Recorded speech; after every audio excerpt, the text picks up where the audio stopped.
ఇప్పుడు ఇందులో చివరి శ్లోకాలు ఇవి. 2వ అధ్యాయంలో చాలా చాలా ముఖ్యమైనటువంటి శ్లోకాలు. కృష్ణ పరమాత్మ ఈ భగవద్గీతలో ఎవరు ఉత్తమ భక్తులు అని ఒక 12వ అధ్యాయంలో చెప్తారు. అలాగే మరొక అధ్యాయంలో గుణాతీత యోగం అని ఉంటుంది. అందులో ఏం చెప్తారంటే గుణాతీతుల యొక్క లక్షణాలు ఏమిటి అంటే, వీళ్ళందరూ కూడా సిద్ధి పొందిన తరువాత, మనము ఇటువంటి లక్షణాలను సాధన చేసి పొందిన తర్వాత వాళ్ళు ఎటువంటి లక్షణాలను కలిగి ఉంటారు అన్నది మనకి మూడు యోగాలలో చెప్తారన్నమాట అధ్యాయంలో. ఎక్కడెక్కడ ఇప్పుడు మనం చెప్పుకున్న 2వ అధ్యాయంలో స్థిత ప్రజ్ఞుల యొక్క లక్షణాలు, తర్వాత 12వ అధ్యాయంలో భక్తులు, ఉత్తమ భక్తులు అంటే ఎలా ఉంటారు, భక్తులు చాలా రకాలు ఉంటారు కానీ ఉత్తమ భక్తులు ఎలా ఉంటారు అన్నది అందులో చెప్తారు. అలాగే 14వ అధ్యాయంలో అందులో ఏం చెప్తారు, ఇందులో గుణత్రయ విభాగ యోగం ఉంటారు. గుణాతీతుడు అంటే 3 రకాల గుణాలను దాటి వెళ్ళిన వాళ్ళు ఎలా ఉంటారు. ఇలాగా అంటే ఒక మనకు చూడగానే అంటే వాళ్ళని చూసి మన జీవితంలో ఒక అర్థం లాంటిది అనమాట అవన్నీ లక్షణాలు. ఆ లక్షణాలు చూస్తే మనం ఎంత దూరంలో ఉన్నాము, దీనికి మన ప్రతిబింబం మసగ్గా కనిపిస్తుందా, స్పష్టంగా ఉందా అని మనకు అర్థమైపోతుంది. అవి చదువుకుంటూ ఉంటే మనం ఎంత దూరంలో ఉన్నామో ఆదర్శానికి అన్నది అర్థమవుతుంది అన్నమాట. ఇందులో 19 శ్లోకాలు ఇవి. ఒక శ్లోకం ప్రశ్న, అర్జునుడు ప్రశ్న అడుగుతాడు. తర్వాత 18 శ్లోకాల్లో కూడా రకరకాల లక్షణాలు మనం పొద్దున్నే చూస్తున్నాము. వీటిని ఒకసారి మనం కొంచెము అందులో అంటే దాని ప్రతిపదార్థం అది ఇప్పుడు చూస్తాం. అయితే దీని ప్రాముఖ్యత ఏంటంటే, గాంధీ గారు ఉన్నారు కదా, ఆయన ఏం చెప్తారంటే మనలో అహింసతో మన మొత్తం దేశాన్నంతటినీ ఆయన నడిపించారు. ఎన్నో రకాల సమస్యలు కదా. ఎలా ఉండేదంటే, గాంధీ గారు ఎప్పుడైనా నాకు సమస్య వస్తే ఆయన ఏం చెప్పేవారు తెలుసా, ఈ 19 శ్లోకాలు ఒక్కసారి చదివితే నాకు ఎంతో శక్తి వచ్చింది అని చెప్పేవారు అనమాట. అంతటి ప్రాముఖ్యత కలిగినటువంటి శ్లోకాలు. దీని అర్థాన్ని మనం సరిగా గ్రహిస్తే కనుక చాలా చక్కగా ఉంటుంది. అంటే అందులో చాలా మనసు పెట్టి మీరు వినండి, చాలా మంచి. ఇందులో ఏమీ లేదు, మన యొక్క భారతీయ శాస్త్రాలను మీరు అర్థం చేసుకోవాలంటే ఒకే విషయం అర్థం చేసుకుంటే మొత్తం అన్ని బ్రహ్మసూత్రాల దగ్గర నుంచి, ఉపనిషత్తుల దగ్గర నుంచి, భగవద్గీత దగ్గర నుంచి, భాగవతం దగ్గర నుంచి అర్థమవుతుంది. ఒకే ఒకటి అర్థం చేసుకుంటే అదేంటంటే ఇంద్రియాలు ఉన్నాయి మనకి. ఇంద్రియాలు అంటే అందరికీ తెలుసు కదా, మొత్తం ఇంద్రియాలు ఉన్నాయి. అవి ఎప్పుడు కూడా బహిర్ముఖంగా ఉంటాయి, బయటతోనే దానికి కాంటాక్ట్. అది భగవంతుడు అలా సృష్టించాడు. ఆ సృష్టించిన అప్పటికి మనిషికి మాత్రం ఏ శక్తినిచ్చాడు, వాటిని నియంత్రించే శక్తినిచ్చాడు. అంటే బయట చూసిన వాటికి ప్రభావితం కాకుండా లోపలికి అంతర్ముఖం చేయగల శక్తి ఒక మనిషికి మాత్రమే ఉంది. అయితే ఇంద్రియాలను బహిర్ముఖం కాకుండా అంతర్ముఖం చేసుకుంటే మొత్తం సమస్యలన్నీ మీకు పరిష్కారం అయిపోతాయి జీవితంలో. అదొక్కటే. అంటే అక్కడే ఉందన్నమాట. మీకు జీవితంలో మొత్తం చిరస్థాయిగా ఒక శాంతి కావాలంటే, ప్రతి వాళ్ళకి శాంతి కావాలి, సుఖం కావాలంట. కానీ మనం దేనిని చేస్తే మనకు శాంతి కలుగుతుందన్నది మనం ఎప్పుడు కూడా చేయము. అంటే చిరస్థాయిగా, నేను చెప్పే చిరస్థాయిగా అంటున్నాను. అంటే ఎప్పుడు ఉండేలాగా మీకు శాంతి సుఖం కావాలంటే ఒక్కటే ఒక మార్గం, మీ ఇంద్రియాలను, మీ మనస్సును మీ అధీనంలో పెట్టుకోవాలి. అంటే ప్రపంచంలో ఉండే సమస్యలు ఎప్పుడు ఉంటాయి, ప్రపంచం ఎప్పుడు మారదు. కొన్ని కోట్ల సంవత్సరాల తర్వాత కూడా ఇలాగే ఉంటుంది. ప్రపంచం అంతా మారిన తర్వాత నేను మారదాం, ఇంట్లో వాళ్ళందరూ ఒక స్థాయికి వచ్చిన తర్వాత నేను ఏదో చేద్దాం అంటే ఎప్పుడు కూడా సముద్రంలో ఏ విధంగా అయితే తరంగాలు ఎప్పుడైనా ఆగుతాయా, సముద్రంలో తరంగాలు ఆగిన తర్వాత మనం నీళ్ళు తీసుకున్నాం లోపలికంటే ఎప్పుడు ఆగు. ఈ ప్రపంచం యొక్క దాని యొక్క లక్షణమే అంత, ఎప్పుడూ అల్లకల్లోలంగా ఉంటుంది. అంటే మనం చేయాల్సింది ఏంటి, మనల్ని మనం ఉదయం చెప్పుకున్నాము, ఒక దారిలో వెళ్ళాలని మనం ఏం చేయాలి, మనం చెప్పులు వేసుకోవాలి, మనల్ని మనం రక్షించుకుంటూ పోవాలి. మీరు మీ యొక్క సంసారంలో మీరు బాగా ఉండాలన్నా, మీరు ఎక్కడైతే పనిచేస్తున్నారో ఉద్యోగులు అక్కడ మీరు ఎక్కడ బాగా ఉండాలన్నా మిమ్మల్ని మీరు కంట్రోల్లో పెట్టుకోవాలి. అది మనం ప్రయత్నించాలి. అయితే ఈరోజు ఒక్క రోజులో వచ్చేస్తుందా, మనకి వస్తుందా, లేదు, రాదు. కొన్ని సంవత్సరాలు పట్టచ్చు, కొన్ని జన్మలు పట్టచ్చు. అంటే కానీ మనిషి అన్న తర్వాత మనం ఏం చేయాలి, దీనికి ప్రయత్నించుకుంటూ పోవాలి, లేకపోతే మనిషి కాదు అని చెప్పారు రామకృష్ణ పరమహంస. మనిషి అంటే నేను రోజు ఎదగాలి, నిన్నటికన్నా ఈరోజు నేను బాగుండాలి, నేను పడుతూ ఉన్నా సరే లేస్తూ ఉండాలి ప్రతిసారి. ఇలా ప్రయత్నించేవాడే మనిషి. కేవలం 3 పూట్ల 3 రకాలు చేసుకొని తిరిగి సార్ మనిషి ఒక రకమైన, అంటే జంతువు నుంచి మనం వచ్చాం కదా, జంతు ప్రకృతిని మనం చేస్తున్నాం. ఇంకా జంతువు కన్నా ఎక్కువగా చేసేది ఏముంది. అందువల్ల ప్రతి వాళ్ళు కూడా ఆంతరిక వికాసానికి, మానసిక వికాసానికి ప్రయత్నం చేయకపోతే, మీరు ఎక్కడున్నా సరే, మీరు ఏ పని చేస్తున్నా సరే, ఏ విధమైన దశలో ఉన్నా సరే, మీరు ఇది చేయకుండా ఉంటే కనుక మీరు చేసే పని ద్వారా మనం మనిషి కాదు అని మన శాస్త్రాలు చెప్తున్నాయి. ఇది ఒక్కటి మనం అర్థం చేసుకుంటే మొత్తం అన్నీ కూడా అర్థమవుతాయి అన్నమాట. ఇక్కడ ఈ స్థితప్రజ్ఞ లక్షణాల్లో ఇప్పటివరకు అర్జునుడు ఏం విన్నాడు? ఫస్ట్ మొదట జరిగింది ఏంటి? నేను యుద్ధం చేయను అని భయపడి కూర్చోబడిపోయాడు. ఎందుకు కూర్చోబడిపోయి ఏం చెప్పాడు? నాకు యుద్ధం చేయాలని లేదు, ఎందుకంటే వీళ్ళందరినీ చంపితే నాకు ఏమొస్తుంది, ఇలా రకరకాల తత్వాన్ని శ్రీకృష్ణుడికే చెప్పడం మొదలుపెట్టాడు కదా. శ్రీకృష్ణుడికి అంతా తెలుసు కదా సైకాలజీ. అందుకని ఆయన ఏం చేశారనమాట, ఇతను నిజంగా వైరాగ్యం కాదు, శ్మశాన వైరాగ్యం అంటారు, తెలుసు కదా మీకు. శ్మశాన వైరాగ్యం అంటే చనిపోయినప్పుడు ఎందుకు ఈ జీవితం అనిపిస్తుంది, 10వ రోజు మళ్ళీ మన పనులు మామూలు. సో దీన్ని శ్మశాన వైరాగ్యం అంటారు. అటువంటి వైరాగ్యం ఈయనకి కూడా కలిగింది. ఎదురుగా ఉన్న వాళ్ళందరూ కూడా తన బంధువులు, తన వాళ్ళు కాబట్టి అంతవరకు ఆయన ఏం చేశాడు, మొత్తం ఎంతోమందిని చంపాడు, కొన్ని లక్షల మందిని తలకాయలు ఎగరగొట్టేశాడు అర్జునుడు. అటువంటి ఆయన సడన్గా ఆయనకు వైరాగ్యం వచ్చేసింది, వీళ్ళు చంపి ఏంటి, ఇటువంటి వాళ్ళని నేను అసలు చేయి అంటే రకరకాల మాటలు మాట్లాడుతున్నాడు అన్నమాట. ఇదంటే కేవలం తన బంధువులు అక్కడ ఉన్నారు కాబట్టి, తన వేరే వాళ్ళు ఉంటే వెంటనే వాళ్ళందరినీ చంపేసి ఉండేవాడు ఆలోచించకుండా. సో ఇది ఎందుకనమాట, తన ధర్మానికి అడ్డొస్తుంది ఏంటనమాట, మమకారం, నా వాళ్ళు నువ్వు ఆలోచిస్తున్నావు. సో యుద్ధానికి వెళ్ళే ముందు వరకు వాళ్ళని చూడగానే నీకు బలహీనత వచ్చేసింది. సో దీనిని పోగొట్టడానికి కృష్ణ పరమాత్మ ఏం చేస్తున్నారనమాట, ఆయన ఆత్మతత్వాన్ని బోధిస్తున్నారు. ఆత్మతత్వం అర్జునుడు గ్రహించే స్థితిలో ఉన్నాడా? లేడు. కానీ ఆయన పడిపోయాడు అనమాట. एकदम డిప్రెషన్ ఎంతవరకు వెళ్ళిపోయింది, శరీరం వరకు వెళ్ళిపోయింది. శరీరంలో వణుకు వచ్చేస్తుంది, ఒళ్ళో చెమటలు పట్టేస్తాయి. ఈ స్థితికి వచ్చేస్తే మనిషిని ఆ డిప్రెషన్ బయటికి తీసుకురాలేదు. సో అటువంటిప్పుడు అతను ఏం చేయాలి, మంచి డోసు ఇవ్వాలి. నువ్వు ఈ శరీరం కాదు కాదు కాదు కాదు అని చెప్తే టెంపరీగా ఆయన ఆ స్థితి నుంచి బయటకు వస్తాడు. ఆ మంచి వైద్యుల్లాగా ఏం చేశాడనమాట ఆయన, అదే చెప్పడు, ఆత్మకి చావు లేదని వరుసగా ఇన్ని శ్లోకాలు చెప్పుకుంటూ వస్తే ఎక్కడో కొంచెం అవును కదా అనిపిస్తుంది, కానీ పూర్తిగా అర్థం కాలేదు. తర్వాత అతను భగవద్గీతలో అతను అడిగిన శ్లోకాలను బట్టి చూస్తే అతని కన్ఫ్యూజన్ అలాగే ఉంటుందన్నమాట. తాత్కాలికంగా ఏంటంటే చివరికి వచ్చి ఆయన ఏం చెప్తాడంటే, చూడు, ఎప్పుడైతే ఇప్పటివరకు నువ్వు విన్నావు కదా చాలా విషయాలు, దానిలోంచి నీ కన్ఫ్యూజన్, నీ డౌట్, ఈ సంశయాలు, సందేహాలు ఇవన్నీ కూడా ఎప్పుడైతే పోయి నీ మనసు ఒక నిశ్చల స్థితికి వస్తుందో అప్పుడే నీ బుద్ధి స్థిరంగా ఉంది అని అంటారు అని చెప్తాడు ఆయన లాస్ట్ శ్లోకం. ఈ ప్రశ్న అడిగే ఉంది అంటే ఇప్పటికే కన్ఫ్యూజన్లో ఉన్నాడు ఆయన. అమ్మో, ఇలాంటి వాళ్ళు నిజంగా ఉంటారా అంటే, అటువంటి వాళ్ళు నిజంగా ఎలా ఉంటారని అడుగుతున్నాడు అనమాట. చూడండి, అటువంటి వాళ్ళు నిజంగానే కృష్ణ పరమాత్మ ఎవరు, ఈ లక్షణాలన్నీ ఆయనలో ఉన్నాయి కదా. అర్జునుడు అడిగితే అటువంటి వాళ్ళు ఎలా ప్రవర్తిస్తారు, ఎలా వెళ్తారు, ఎలా నడుస్తారు అడుగుతున్నాడంటే బుద్ధి ఎలా ఉందో ఆలోచించండి. ఎదురుగా స్వయంగా కృష్ణ పరమాత్మనే పెట్టుకున్నాడు, మొదటి నుంచి చూస్తున్నారు ఆయన యొక్క జీవితాన్ని. అటువంటి ఆయన పెట్టుకుని స్థితప్రజ్ఞలు ఎలా ఉంటారని అడుగుతున్నాడంటే ఎంత కన్ఫ్యూజన్లో ఉందో బ్రెయిన్ చూడండి.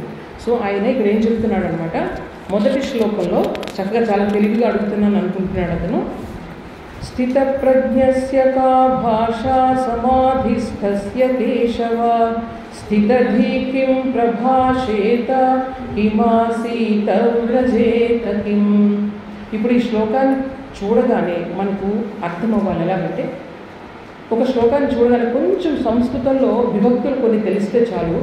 శ్లోకంలో ఒక గురువు గారు ఉండేవారు, చర్ల గణపతి శాస్త్రి గారిని, మహా విద్వాంసులైన వారి దగ్గర ఒక నెల రోజులు ఆయన దగ్గర సంస్కృతం నేర్చుకునే భాగ్యం నాకు కలిగింది. వారు మొట్టమొదటి రోజు నేను ఏమడిగానంటే, నాకు పాండిత్యం ఉంది సంస్కృతంలో, ఒక శ్లోకాన్ని చూడగానే ఆ శ్లోకం యొక్క అర్థాన్ని గ్రహించేలాగా నాకు సంస్కృతం బోధించండి అంటే, వారు ఏం చెప్పారంటే, మనం బజార్కి వెళ్ళినప్పుడు కూరగాయలు తెస్తాం కదా, ఆ కూరగాయలు ఏం చేస్తాం, బెండకాయలు, పచ్చిమిరపకాయలు, వంకాయలు ఇవన్నీ కొంటాం. కొన్న తర్వాత అందులో అన్నీ వేసుకుని ఇంటికి వస్తాం. వాటిని అన్నింటినీ విడదీయాలనుకున్న క్రింద అన్నీ పోసిన తర్వాత వాటిని విడదీస్తాం. అలాగే ఒక సంస్కృత శ్లోకాన్ని చూసిన తర్వాత అందులో ఉండేటువంటి ఒక్కొక్క విభక్తి ఉంటుంది కదా, ఆ విభక్తులన్నింటి కూరగాయలు వేరు చేసినట్టు ఫస్ట్ వేరు చేసేయని చెప్పారు. చూడండి, అదే పని చేస్తాను ఇప్పుడు నేను. చూడండి, అంటే విభక్తి మనకు కొంచెం తెలిస్తే కనుక ఎంత చక్కగా మనకు అర్థమవుతుంది శ్లోకం. స్థితప్రజ్ఞస్య కా భాష సమాధిస్థస్య కేశవ. ఇక్కడ చూడండి, స్థితప్రజ్ఞస్య సమాధిస్థస్య ఒకేలా ఉన్నాయా? సో సమాధిస్థస్య తర్వాత స్థితప్రజ్ఞస్య తర్వాత ఈ శ్లోకంలో ఫస్ట్ చూడగానే సంబోధన ఎక్కడుందో దాన్ని ఫస్ట్ తీసుకురావాలి. ఇక్కడ సంబోధన ఏముంది, కేశవ. కేశవ అన్నది ఫస్ట్ వర్డ్ అనమాట. కేశవ స్థితప్రజ్ఞస్య సమాధిస్థస్య కా భాష అంటే ఎవరి యొక్క జ్ఞానం స్థిరంగా ఉందో. ఎందులో జ్ఞానం స్థిరంగా ఉంది? ప్రాపంచిక జ్ఞానం కాదు, భగవంతుడే సత్యం, మిగిలినంతా కూడా అసత్యం అనే జ్ఞానంలో ఎవరి యొక్క మనసు బుద్ధి స్థిరంగా ఉందో అతను స్థితప్రజ్ఞ. అలాగే సమాధిస్థ ఇద్దరు కూడా ఒకటే. సమాధి అంటే ఏంటి? హయ్యెస్ట్ కాన్సన్ట్రేషన్, దాంట్లో ఆ భావనలో మునిగిపోయి తన్మయం చెందిపోయేవాడిని సమాధిస్థ అంటారు. సో సమాధిస్థస్య స్థితప్రజ్ఞస్య కా భాష, వాళ్ళు ఎలా మాట్లాడతారు? తర్వాత స్థితధీహి, ఇది ఇంకొక సేమ్ అదే వర్డ్ స్థితధీ. ధీ అంటే బుద్ధి, అది కూడా అంతే, బుద్ధి స్థిరంగా ఉండేవాళ్ళు. కిం ప్రభాషేత, వాళ్ళు ఎలా మాట్లాడతారు? తర్వాత కిం ఆసీత, ఎలా కూర్చుంటారు అంటే వాళ్ళ నడవడికి ఎలా ఉంటుంది? కిం ప్రజేత, ఎలా నడుస్తారు? ఇది వాళ్ళు ఎలా ఉంటారు. ఇప్పుడు కృష్ణ పరమాత్మ చెప్తున్నారు, శ్రీ భగవాను వాచ ప్రజహాతి యదా కామాన్ సర్వాన్ పార్థ మనోగతాన్ ఆత్మన్యేవాత్మనా తుష్టః స్థితప్రజ్ఞస్తదోచ్యతే. ఇప్పుడు చూడండి, మళ్ళీ కూరగాయలు పట్టిస్తున్నాను ఇక్కడ. పార్థ, అక్కడ సంబోధన. ఫస్ట్ పార్థ చూడండి, తర్వాత చూడండి యదా అంటే ఏ విధంగా అయితే, ఎలా అయితే. అక్కడ చూడండి శ్లోకంలో వచ్చినప్పుడు తర్వాత తదా అని ఉంటుంది కింద. యదా అయితే ఎప్పుడుందో తదా అన్నది కూడా ఉంటుందన్నమాట. తర్వాత సర్వాన్, సర్వాన్ మనోగతాన్ కామాన్, ఈ మూడు పోగొట్టాలి. సర్వాన్ మనోగతాన్ కామాన్, సర్వాన్ అంటే అన్నీ, మనోగతాన్ అంటే మనస్సులో ఉన్నటువంటి, కామాన్ అంటే కోరికలను. వార్త ప్రజహాతి అంటే వాటిని అన్నింటినీ కూడా ఎవరైతే నియంత్రించుకుంటారో. అలాగే ఆత్మని ఏవ ఆత్మనా తుష్టః స్థితప్రజ్ఞ తదా ఉచ్యతే. సో ఎవరైతే మనసులో ఉన్నటువంటి కోరికలను నియంత్రించుకుంటారో, కేవలం నియంత్రించుకోవడం కాదు, ఆత్మని ఏవ ఆత్మనా తుష్టః అలా అని చెప్పి లోపల ఎలా ఉంటుంది వాళ్ళకి, వాళ్ళలోనే వాళ్ళు ఆనందాన్ని పొందుతూ ఉంటారు. ఎక్కడో మనుషులు అవసరం లేదు వాళ్ళకి ఆనందం పొందడానికి, వస్తువులు అవసరం లేదు, బంగారం అవసరం లేదు, చీరలు అవసరం లేదు, గుళ్ళు అవసరం లేదు, కార్లు అవసరం లేదు. వాళ్ళు ఎప్పుడు కూడా వాళ్ళలో వాళ్ళు ఆనందంగా ఉంటారనమాట. ఆత్మని ఏవ ఆత్మనా తుష్ట, వాళ్ళని ఏమంటారు? స్థితప్రజ్ఞ అంటారు. ఇది ఒక శ్లోకంలో చెప్పారు. తర్వాత శ్లోకంలో చూడండి, దుఃఖేష్వనుద్విగ్నమనా సుఖేషు విగత స్పృహః వీతరాగ భయ క్రోధః స్థితధీర్మునిరుచ్యతే. దుఃఖేషు అనుద్విగ్నమనాః, ఇక్కడెక్కడ సంబోధన లేదు, అందువల్ల చూడండి దుఃఖేషు అంటే దుఃఖాలయందు, అనుద్విగ్నమనాః అంటే ఉద్విగ్న. చూడండి అక్కడ వర్డ్ ఉద్విగ్న అంటే యాజిటేట్ అయిపోవడం, మనం దుఃఖంలో బాధపడిపోవడం, అదనమాట. దుఃఖేషు అనుద్విగ్నమనాః సుఖేషు విగత స్పృహ, అలాగే సుఖం వచ్చిందని చెప్పేసి ఆనందపడిపోవడం, ఇంకా అది కూడా ఉండదు వాళ్ళలో. అలాగే దుఃఖంలో కృంగిపోవడం ఉండదు, సుఖంలో చాలా ఆనందపడిపోవడం కూడా ఉండదు. తర్వాత ఇంకో క్యారెక్టరిస్టిక్ ఏంటి? వీత రాగ భయ క్రోధ. వీత అంటే వితౌట్, వీత అంటే వితౌట్. మేబీ సంస్కృతం నుండే ఆ వితౌట్ అనే పదం వచ్చి ఉంటుంది వాళ్ళకి, ఇంగ్లీష్ వాళ్ళకి. సో వితౌట్ రాగ భయ అండ్ క్రోధ. రాగ అంటే అటాచ్మెంట్, ఇది కావాలి ఇది కావాలి అనుకోవడం అనమాట. దాని నుంచి ఏమొస్తుంది? రెండోది ద్వేషం వస్తుంది. ఇది ఇక్కడ ఉందంటే చూడండి, రాగం ఉందంటే అటాచ్మెంట్ ఉంది అంటే నీలో తప్పకుండా ద్వేషం కూడా ఉంది.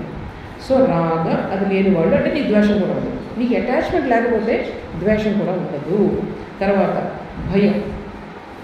భయం అంటే అదేదో అంటే ఏదో పోతుందని భయం, వస్తువు పోతుందని భయం, నా ప్రెస్టీజ్ పోతుందని భయం, అన్నీ భయాలే మనకి.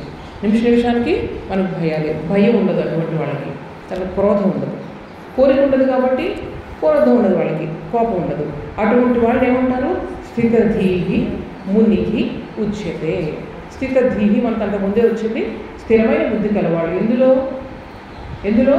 భగవంతునిలో. భగవంతుడు అంటే ఏంటి? మనం చూడలేదు భగవంతుడిని. ఏదైతే శాశ్వతమో అది, దానిలో భగవంతుని మనం ఇంకా చూడలేదు. అందువల్ల మనం ఏమనుకోవాలి? ఏది శాశ్వతమో అది అనమాట. సో మునిహి అంటే మననశీల. మునిహి అంటే ఎప్పుడు కూడా మననశీల, అలా మన మనస్సులో అలా తలుచుకుంటూ ఉండేవాడు. దేనిని? భగవంతుడిని తలుచుకునేవాడు. మన మననశీల ఎక్కడ ఉంటుంది? మంది సినిమాల్లోనూ క్రికెట్లోనూ మన మననశీల మనం అనుకోకుండానే వచ్చేస్తుంటాయి మనసులో. కానీ వీళ్ళు ఎలా ఉంటారనమాట, ఎప్పుడు ఎక్కడున్నా సరే భగవంతుని గురించే మనసులోకి ఆలోచనలు వస్తూ ఉంటాయి. అటువంటి వాళ్ళు ముని అంటారు. తర్వాత 57వ శ్లోకం నాతో పాటు చెప్పండి. యస్సర్వత్రానభి స్నేహః తత్తత్ప్రాప్య శుభాశుభం నాభినందతి న ద్వేష్టి తస్య ప్రజ్ఞా ప్రతిష్ఠితా. ఇక్కడ యహ చెప్పాను కదా, యదా యహ ఇలా ఎప్పుడైనా ఫస్ట్ దాన్ని తీసుకురావాలి శ్లోకంలో. యహ అంటే ఎవరైతే, సర్వత్రా అన్ని చోట్ల, అనభిస్నేహ అంటే ఇప్పుడు మనం చెప్పుకున్నాం అటాచ్మెంట్ లేకుండా ఉంటాడు. అన్నీ ఉన్నాయి కానీ అది లేకపోయినా నేను హాయిగా ఉండగలను. అన్నీ ఉన్నాయి, అన్నీ ఉంచుకోవచ్చు, ప్రాబ్లం లేదు. కానీ అది లేకపోయినా నేను ఉండగలగాలి, అది గొప్ప లక్షణం. అనభిస్నేహ అంటే అటాచ్మెంట్ లేకపోవడం.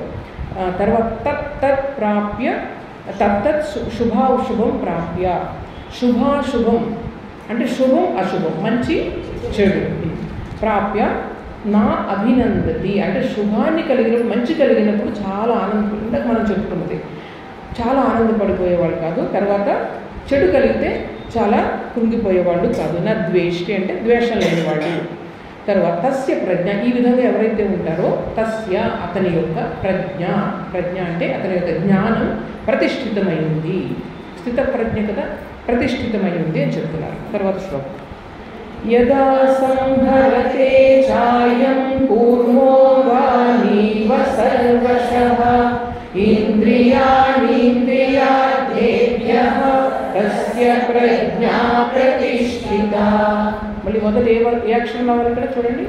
యదా, యాతో ఏది మొదలైతే అది ఫస్ట్ తీసుకొచ్చేయాలి. యదా అంటే ఎప్పుడైతే అర్థం.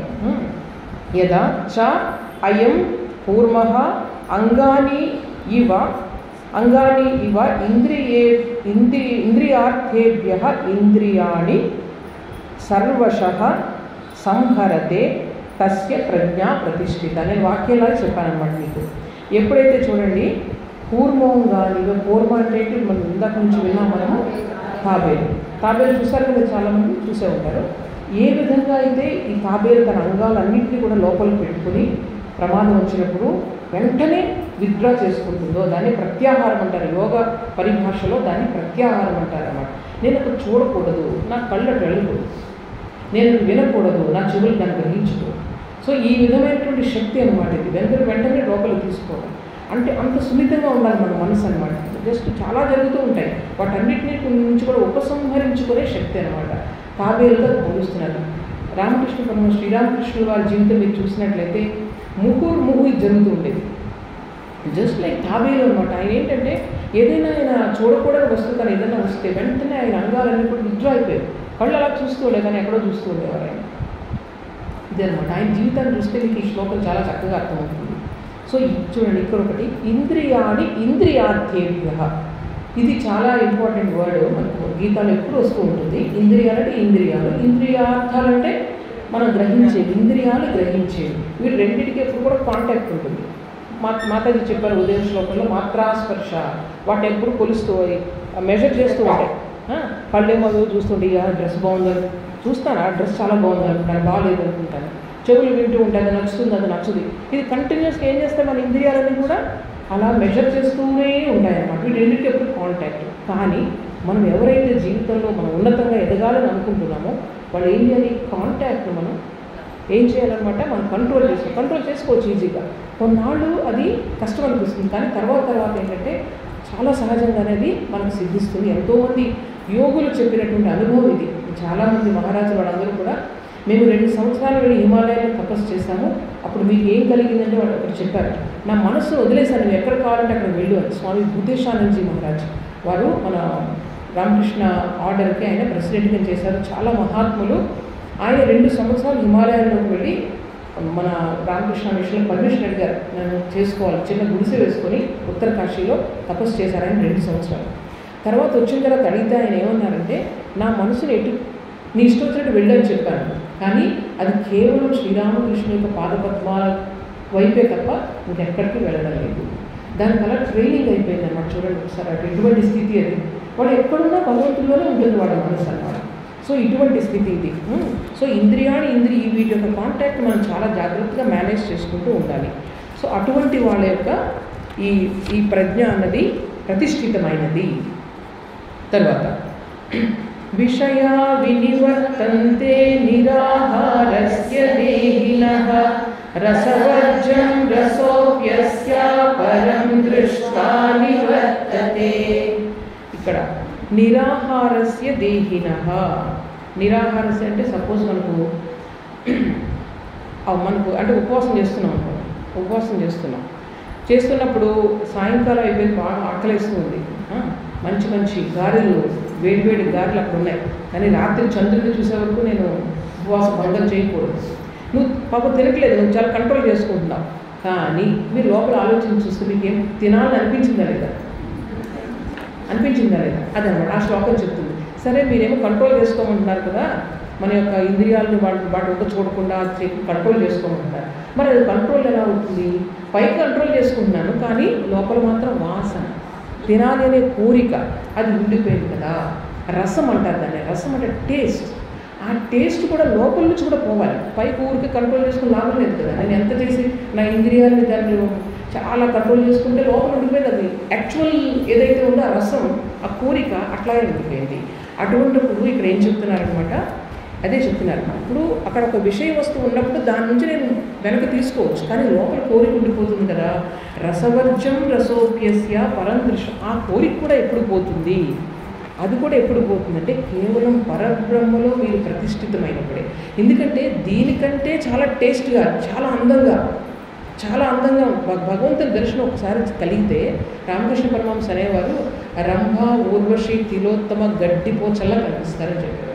గడ్డిపోచలు మన దేహం సౌందర్యం, ఈరోజు ఇంత మేకప్లు ఇవి ఎన్ని రకాలు నలుగురికి ఆకర్షణీయంగా కనిపించాలని ఇంత చేస్తామే అంటే మన దృష్టి ఇంకా ఇలా ఉంది కాబట్టి మనం ఈ బయట సౌందర్యంలో న్యాచురల్ అది. కానీ లోపల భగవంతుని సౌందర్యం ఎవరైతే లోపల చూశారో ఇవన్నీ గడ్డిపోచల్లా కనిపిస్తాయి. ఇవన్నీ తిండి ఏది అట్రాక్షన్ కలిగించలేదన్నమాట. సో అది ఎప్పుడైతే మనం ఇందులో చూస్తామో ఎంత చక్కటి స్థితి ఒకసారి ఆలోచించండి. ఆ భగవంతుని దర్శనం ఒకసారి కలిగితే మనకు ప్రపంచంలో ఏది కూడా, మీకు తెలుసు కదా రామానుజాచార్యులకు జీవితంలో ఒక చక్కటి సంఘటన ఉంది. ఒక ఆయన రామానుజాచార్యులు అలా వెళ్తూ ఉంటే ఒక అతను బాగా విలాసి, ఒక వేశ్య యొక్క చాలా అందంగా ఉంది ఆవిడకి ఎక్కడ ఎండ తగులుతుందో అని చెప్పేసి అతను ఏం చేస్తున్నాడు అనమాట, ఒక గొడుగు పట్టుకొని ఆవిడకే చూస్తున్నాడు, ఆ కళ్ళు చూస్తూ రోడ్డు మీద నడుచుకుంటూ వెళ్తున్నాడు. వెళ్తూ ఉంటే ఈయన చూస్తున్నారు దూరం నుంచి, ఎంత మోహం, రోడ్డు మీద కూడా చూడు ఎంత, అసలు ఇంకెవరి దృష్టి లేదు ప్రపంచంలో, అలా చూసుకుంటూ వెళ్తున్నాడని చెప్పి అతన్ని మార్చారు. చూడండి, అతను పిలిచారనమాట అక్కడికి, నీకు ఇంకా అందమైన వాళ్ళని చూపిస్తాను రా అని చెప్పి తీసుకెళ్ళి అక్కడికి రంగనాథ స్వామి దేవాలయాన్ని తీసుకెళ్ళి ఆయన యొక్క మహానుభావుడు కాబట్టి ఆ దివ్య దృష్టితో ఆ రంగనాథ స్వామి జీవంత ఆ యొక్క మూర్తిని చూసేలాగా ఆ శక్తిని అతనికి ప్రసాదించాడనమాట. ఆ కళ్ళవి చూసిన తర్వాత అతనికి ఇంకా మోహవంతపై అతను మారిపోతాడనమాట కంప్లీట్గా కూడా. ఎందుకంటే భగవంతుని యొక్క నయనాలు ఎటువంటి ప్రాపంచికమైన కళ్ళు సౌందర్యం ఎందుకు పనిచేయదు. సో అది మనకి ఇక్కడ ఏంటనమాట, ఇది చెప్తున్నారు ఈ విషయం ఇక్కడ. అంటే ఒక పరం దృష్ట్వా నివర్తతే, పరం అంటే అత్యుత్తమమైనటువంటి ఆ భగవంతుని సౌందర్యాన్ని చూసిన తర్వాత లోపల ఉన్నటువంటి వాసన కూడా పోతుంది. అందుకే మనం ఏం చేయాలి ఇప్పుడు, అది నిజంగా మనం సరిగ్గా చేసుకోవాలంటే ఆ భగవంతుని యొక్క దాని గురించి మనం ప్రయత్నం చేయాలంటే దాని మొట్టమొదటి స్టెప్ ఏంటి, ఇంద్రియాలను కంట్రోల్ చేసుకోవాలి. మళ్ళీ మొదటికి వచ్చాం ఇక్కడ చూడండి. So యతతో happy Kaunteya పురుషస్య విపశ్చితః ఇంద్రియాణి ప్రమాథీని హరంతి రసభం మనః. ఇక్కడ మొదటి కౌంతేయ యతతః విపశ్చితః పురుషస్య. ఇవన్నీ కూడా షష్ఠీ విభక్తులు ఉన్నాయి. అంటే మనకు కొంచెం విభక్తులు తెలిస్తే వెంటనే మనం చేసుకోవచ్చు అన్నమాట. యతతః పురుషస్య విపశ్చితః తర్వాత హి అపి ప్రమాథీని ఇంద్రియాణి. చూడండి, ఎంతోమంది సాధన చేస్తూ ఉన్నారు కదా ఇంద్రియాలను కంట్రోల్ చేసుకోవాలని. ఈవెన్ అటువంటి వాళ్ళకి ఎంతో సాధన చేసి వాళ్ళ ఇంద్రియాలను ఎంతో కంట్రోల్లో పెట్టుకున్న వాళ్ళకి కూడా ఇంద్రియాలు చాలా బలంగా వాళ్ళ యొక్క బలాన్ని లాగేస్తూ ఉంటాయి. అంటే మనం ఎంత ప్రయత్నం చేసినా గొప్ప గొప్ప సాధువులకి యోగులకు కూడా మనం వింటూ ఉంటాం, ఎంతో సాధన చేస్తారు, సడన్గా వాళ్ళు పతనం అయిపోయారు సాధువులు యోగులు. ఎందుకంటే ఇక్కడ చెప్తున్నారు ఇంద్రియాణి ప్రమాధీని, చాలా బలవంతమైనవి, మన యొక్క శక్తిని అందరూ కూడా హరించేస్తూ ఉంటాయి. హరంతి ప్రసభం. మన చూడండి, ప్రసభం అంటే చాలా బలాత్కారంగా మన యొక్క శక్తిని తీసేసుకుంటాయి, అంటే మనల్ని బహిర్ముఖం చేసేస్తాయి. ఈవెన్ సాధకులు కూడా, గొప్ప గొప్ప సాధకులు కూడా, ఇంకా మన పని ఏంటి, సాధారణమైన మనుషులు మన పని ఏంటి అని చెప్పి ఇక్కడ ఏం చెప్తున్నారనమాట, దాని యొక్క శక్తిని, ఇంద్రియాల యొక్క శక్తిని చెప్తున్నారు. సాధకుల యొక్క మనస్సును కూడా బలాత్కారంగా అవి లాగేస్తాయి అని చెప్పి. తర్వాత శ్లోకం. తాని సర్వాణి సంయమ్య యుక్తః ఆసీత మత్పరః వశే హి యస్యేంద్రియాణి తస్య ప్రజ్ఞా ప్రతిష్ఠితా. నేను వరుసగా చదువుతున్నాను, అంటే వచన క్రమంలో. యుక్తః అంటే ఎవరైతే భగవంతునితో యుక్తులై ఉన్నారో, యుక్తః తాని సర్వాణి సంయమ్య మత్పరః ఆసీత హి యస్య ఇంద్రియాణి వశే తస్య ప్రజ్ఞా ప్రతిష్ఠిత. వరుస క్రమంలో మనం వరుసలో పెట్టుకుంటుంటే మనకు అర్థం వచ్చేస్తుంది. చూడండి, ఇక్కడ ఏంటంటే ఎవరైతే భగవంతుని మనసు ఉందో ఎప్పుడు వాళ్ళు సంయమం చేసుకోగలరు, ఇంద్రియాలను ఎప్పుడు చేసుకోగలరంటే మత్పరః. కృష్ణ పరమాత్మ చెప్తున్నాడు, నా యందు మనసు ఉంటే, నా యందు మనసు ఉంటే కనుక మీరు చక్కగా ఇది చేసుకో. అందుకని మనం చేయాల్సింది ఏంటంటే ఎప్పుడు భగవంతుని తలుచుకుంటూ ఉంటే నెమ్మది నెమ్మదిగా ఇవన్నీ వాటికవే పోతాయి. శ్రీరామకృష్ణ చెప్పేవారు, మీరు తూర్పు వైపు వెళుతూ ఉంటే పడమర దూరం అయిపోతూ ఉంటుంది, ఏం చేయక్కర్లేదు హాయిగా. అందుకని ఇంకెప్పుడు మనం భగవంతుని యొక్క ప్రతి దానిలో కూడా భగవంతుని యొక్క ధ్యానంలో ఉండాలి.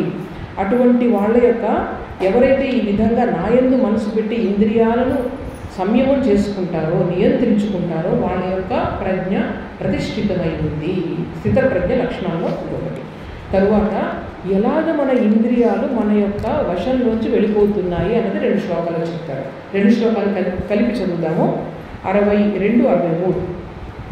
ధ్యాయతో విషయాన్ పుంసః సంగస్తేషు ఉపజాయతే సంగాత్ సంజాయతే కామః కామాత్ క్రోధోభిజాయతే క్రోధాత్ భవతి సమ్మోహః సమ్మోహాత్ స్మృతివిభ్రమః స్మృతిభ్రంశాత్ బుద్ధినాశో బుద్ధినాశాత్ ప్రణశ్యతి. ఆహా, చూడండి, మొట్టమొదటి స్టార్ట్ అవుతుంది, దాన్ని చూస్తాం.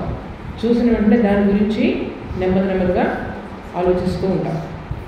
ఆలోచిస్తూ ఉంటే అంటే మనకు నచ్చితే ఆలోచిస్తూ ఉంటాం. దాంతో ఏమవుతుంది, ఒక విధమైన అటాచ్మెంట్ మొదలవుతుంది.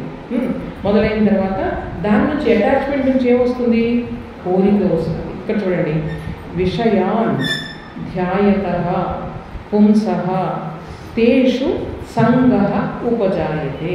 అలా వాటిని చూస్తూ ఉండగానే, వాటిని ధ్యానిస్తూ ఉండగానే వాటితో ఏమవుతుంది, అటాచ్మెంట్ స్టార్ట్ అవుతుంది. సంగాత్ సంజాయతే కామః, అటాచ్మెంట్ నుంచి ఏమొస్తుంది, కోరిక వస్తుంది. కామాత్ అంటే కామం నుండి, కామాత్ క్రోధః అభిజాయతే, నాకు కోరిక తీరలేదు అనుకుంటే ఏమొస్తుంది, కోపం వస్తుంది. తర్వాత క్రోధాత్ అంటే దేని నుండి, క్రోధాత్ క్రోధం నుండి ఏమొస్తుంది, భవతి సమ్మోహ మోహం. మోహం అంటే ఏంటి, అది లేకపోతే నేను ఉండలేను అనే స్థితి. అది మామూలు మోహం కాదు, సమ్మోహం, చాలా పెద్ద మోహం అన్నమాట. సో సమ్మోహాత్ స్మృతి విభ్రమ. స్మృతి అంటే ఏంటంటే మీరు మెమరీ పవర్ కాదు, మీరు ఫిజిక్స్ కెమిస్ట్రీ మెమరీ చేస్తారు, ఆ స్మృతి కాదు. స్మృతి అంటే ఏంటంటే మనం ఒక మంచి విషయాలు మనం అనుకుంటాం, ఈసారి నాకు కోపం రాకూడదు, నా కోపాన్ని నేను కంట్రోల్ చేసుకోవాలనుకుంటాం. ఆ కోపాన్ని కంట్రోల్ చేసుకోవాలంటే కొన్ని గుర్తుపెట్టుకుంటాం. లేకపోతే ఎవరంటే మన రామకృష్ణ పరమహంస అమ్మని శారదాదేవిని గుర్తు తెచ్చుకోవాలి, ఈసారి అమ్మను గుర్తు తెచ్చుకుంటే మన కోపం పోతుందని అనుకుంటాం. కానీ నిజంగా కోపం కోసం ఏమవుతుంది, అట్టర్ ఫెయిల్యూర్. అమ్మ గుర్తు కాదు అక్కడ. అంటే మన సంస్కారాలు అంత బలంగా ఉంటాయి. స్మృతి అంటే ఇది మనకు అవసరమైన విషయం సరైన సమయంలో గుర్తు రాకపోవడం, దాన్ని స్మృతి భ్రంశ. స్మృతి భ్రంశ ఎప్పుడైతే అయిపోయిందంటే స్మృతి భ్రంశాత్ బుద్ధినాశ. బుద్ధినాశ అంటే వివేకం పోయింది. బుద్ధినాశ ఎందుకని, బుద్ధ్యా విహీన పశుభిః సమాన. బుద్ధి లేకపోతే నేను ఇందాక చెప్పుకున్నాము, పశువుతో సమానం, ఇంకా మనిషి కాదన్నమాట ఇంకా. సో చూడండి, వరుసగా ఇలా స్టార్ట్ అయ్యింది, చక్కగా చెప్తున్నారు ఇక్కడ. తర్వాత శ్లోకం 64. రాగద్వేష వియుక్తైస్తు విషయానింద్రియైశ్చరన్ ఆత్మవశ్యై విధేయాత్మా ప్రసాదమధిగచ్చతి. ఇప్పుడు కానీ ఇదంతా జరుగుతుంది కరెక్టే, ఈ ప్రాసెస్ అంతా చెప్పారు. కానీ రాగద్వేష వియుక్తై, రాగద్వేషాలు లేనివాళ్ళు. వియుక్త, యుక్త అంటే కలిసి ఉన్నాడు, వియుక్త అంటే లేనివాళ్ళు. అలా ఎవరైతే ఉంటారో రాగద్వేషాలు లేనివాళ్ళు, వాళ్ళు ఏం చేస్తారు? ఇంద్రియై విషయాన్ని చరన్, విషయ వస్తువుల్ని ఇంద్రియాలు వాళ్ళు కాంటాక్ట్లోకి వస్తే అన్ని చూస్తూ ఉంటారు, అన్ని చేస్తూ ఉంటారు. కానీ వాళ్ళు ఏం చేస్తారు? మనసు మాత్రం ఆత్మవశే విధేయాత్మ, ఆత్మవశంలో వాళ్ళ వశంలో వాళ్ళు ఉంటారు, అన్ని చూస్తూ ఉంటారు. కానీ అది నాకు కావాలి అనే కోరిక వాళ్ళలో కలగదనమాట. ఎందుకంటే మనకు లోపల ఇంకా ఆనందపడే విషయాలు చాలా ఉన్నాయి. అందువల్ల ఆత్మవశే విధేయాత్మ, ఇటువంటి వాళ్ళు రాగద్వేషాలను జయించి, కోరికలను జయించి, లోపల వాళ్ళని వాళ్ళు కంట్రోల్ చేసుకుని లోపలే ఆనందాన్ని పొందేవాళ్ళు ఏం పొందుతారు? ప్రసాదం అధిగచ్చతి. మనం గుడికి వెళ్తే ప్రసాదం అన్నిటికన్నా చాలా ముఖ్యమైన విషయం. ఎందుకంటే నిజంగానే ప్రసాదం గొప్పది. ఈ ప్రసాదం అర్థంతోనే ఆ ప్రసాదం కూడా వచ్చింది మనకి. అక్కడ ఏంటంటే స్వీట్లో మనకి ఇంద్రియాలకు వస్తువులు ఇవ్వకపోతే మనం కష్టపడాలి. కాబట్టి యాక్చువల్ ప్రసాదం అంటే ప్రశాంతత. కోరికలు ఏమీ లేకపోతే మనస్సు ఎలా ఉంటుందో ఆలోచించాలి. ఆ ప్రశాంతతని ప్రసాదం అంటారు. ప్రసాదం అధిగచ్చతి. సో చాలా ఇంపార్టెంట్ వర్డ్ ప్రసాదం. తర్వాత ప్రసాదే సర్వదుఃఖానాం హానిరస్యోపజాయతే ప్రసన్నచేతసో ధ్యాసు బుద్ధి పర్యవతిష్ఠతే. ఎందుకండి ప్రసాదం ఇంపార్టెంట్ అంటే సర్వదుఃఖానాం హానికి, ప్రసాదే అస్య సర్వదుఃఖానాం హాని ఉపజాయతే. ప్రసాదం వల్ల మీకు ఏమవుతుంది? ఆ ప్రశాంతత వల్ల అన్ని దుఃఖాల హాని అంటే నాశనం జరుగుతుంది. కాబట్టి అప్పుడు ప్రసన్న చేతస, దానివల్ల ప్రసన్నమైనటువంటి బుద్ధి వస్తుంది. అటువంటి వాళ్ళ యొక్క బుద్ధి ప్రతిష్ఠితమవుతుంది. పర్యవతిష్ఠతే అంటే ఎస్టాబ్లిష్డ్ అనమాట. చాలా ఈ భగవంతుని యొక్క తత్వంలో ఎస్టాబ్లిష్ అవుతుంది. అందువల్ల అన్నిటికన్నా మూలం ఎక్కడన్నా కోరికలు లేకపోవడం. కోరికలు దేని వల్ల కలుగుతున్నాయి? ఇంద్రియాల వల్ల కలుగుతున్నాయి. అసలు ఇంద్రియాలు ఏం చేయాలి? కంట్రోల్ చేసుకోవాలి. కంట్రోల్. అది కంట్రోల్ అంటే లోపల దాన్ని కంట్రోల్ చేసుకోవాలి. ఏం చేయాలి? దానికన్నా గొప్పదాన్ని మనం లోపల పెట్టుకోవాలి. దానికన్నా గొప్పదేంటి? భగవంతుడు నిజంగా కృప, ప్రేమ పొందిన వాళ్ళకి తెలుసు నిజంగా మనకు బయట ఏది ఇంపార్టెంట్ అన్నది. భగవంతుని మీరు అందరూ ఇక్కడికి వచ్చిన ప్రతి వాళ్ళు సాధకులే కాదు, ప్రతి వాళ్ళు ఆ స్పర్శను పొంది ఉన్నారు అందరూ కూడా. మీకు తెలుసు, మీకు అర్థమవుతుంది. సో భగవంతుని యొక్క కృప, మనం ఎన్నో రకాల ప్రార్థనలు చేస్తాం, ప్రార్థనలు మన లోపల తెలుసు ఆ భావం, భగవంతునితో మన సంబంధం అన్నది. సో అటువంటిది ఆయన మీద మన మనసు ప్రతిష్ఠితమైనప్పుడు మనకు అన్ని చాలా ఆటోమేటిక్గా బుద్ధి అనేది ఎస్టాబ్లిష్ అయిపోతుంది.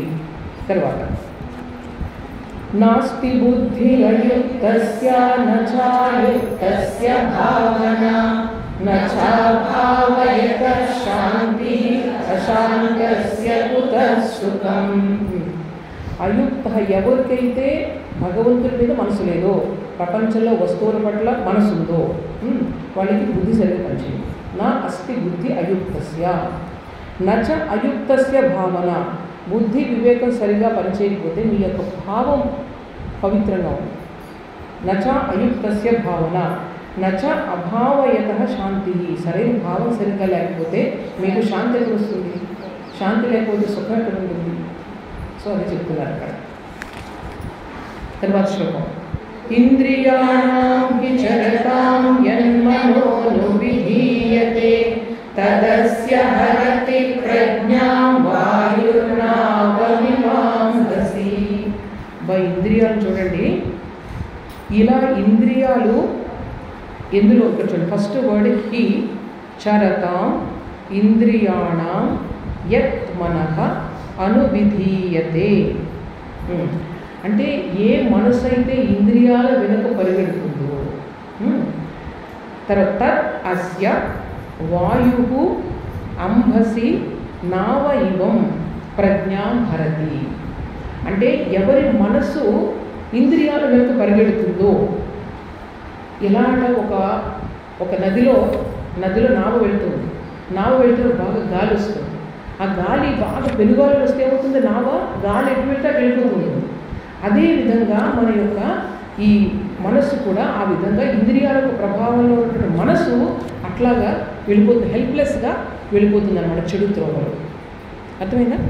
సో ఎలా అయితే ఒక గాలి వస్తున్నటువంటి నదిలో నావ పెడత్రోవ పడుతుందో, మన యొక్క గమ్యాన్ని చేరకుండా పెడత్రోవ పడుతుందో, అట్లాగే మనస్సు అటువంటి ఇంద్రియాలు వెనక్కి వెళ్ళినప్పుడు ఆ ఇంద్రియాలు ఎక్కడెక్కడికో రాంగ్ వేలో తీసుకెళ్ళిపోతాయి. అప్పుడు మనం ఏం చేయాలి? అందుకని మనస్సు రెండు వైపు ఉంటుంది. ఇటుపక్క ఇంద్రియాలు లాగుతూ ఉంటాయి, అటుపక్క బుద్ధిని కూడా కనెక్ట్ చేస్తుంటుంది. అందువల్ల బుద్ధిని మనము ఇప్పుడు మనసు ఏం చేయాలి? బుద్ధిని పట్టుకోవాలి. దాన్ని బుద్ధి యోగం అంటారు. ఇంకేం కాదు. గీతలో బుద్ధి యోగం అని ఏంటన్నారంటే ఎప్పుడు కూడా ఏ పని చేస్తున్నా, ఏ యోగంలో చేసినా బుద్ధిని నువ్వు పట్టుకోవాలి. అదే బుద్ధి యోగం అని చెప్తారు ఇక్కడ. తర్వాత యా నిషా సర్వభూతానాం, అంతేనా? సరే.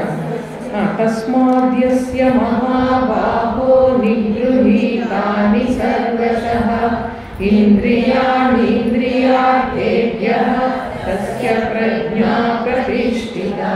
తస్మాత్, అందువల్ల, ఓ మహాబాహో, ఓ అర్జున, యస్య ఇంద్రియాణి ఇంద్రియార్థేభ్యః సర్వశః నిగృహీతాని. ఎవరి యొక్క ఇంద్రియాలు నిగ్రహించబడతాయో వాళ్ళ యొక్క ప్రజ్ఞ ప్రతిష్ఠితమైనట్లు అని మొత్తాన్ని దానికి చెప్తున్నారనమాట. ఏంటంటారు దాన్ని కంక్లూషన్.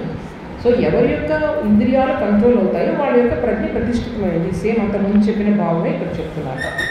తర్వాత యా నిషా సర్వభూతానాం తస్యాం జాగ్రత్తి సంయమి యస్యాం జాగ్రత్తి భూతాని సా నిషా పశ్యతో మునేః. ఈ శ్లోకం అంటే మనకు సమయం తక్కువ ఉంది కాబట్టి రేపు మళ్ళీ దీని వివరణ చెప్పుకుంటాం. అప్పుడు ఎక్కువగా చెప్పుకుంటాం. దీనికి చాలా వివరణ ఉంటుంది ఈ శ్లోకానికి. అయితే దీని యొక్క అర్థం ఏంటంటే సర్వభూతానాం యా నిషా, అన్ని జీవులకు జంతువులకు ఏది రాత్రో, తస్యాం సంయమి జాగర్తి, ఎవరైతే వాళ్ళు కంట్రోల్ చేసుకుంటారో వాళ్ళు ఆ సమయంలో మేలుకొని ఉంటారు. అంటే మిగిలిన వాళ్ళందరికీ రాత్రి అయినది వీళ్ళకి పగలు, వీళ్ళకు పగలైనది వాళ్ళకు రాత్రి. దీనికి చాలా అర్థాలు ఉన్నాయి. ఒక తర్వాత మనం చెప్పుకుందాం. దీన్ని గుర్తుపెట్టుకోండి, చాలా ఇంపార్టెంట్ శ్లోకం ఉంది. రేపు వివరణ చెప్పుకుందాం. తర్వాత 70వ శ్లోకం. ఆపూర్యమాణమచలత్రతిష్టం సముద్రమాప ప్రవిశంతి యద్వత్ తద్వత్ కామాయం ప్రవిశంతి సర్వే సశాంతిమాప్నోతి న కామకామి. ఇక్కడ యద్వత్ ఆపూర్యమాణం అచల ప్రతిష్టం సముద్రం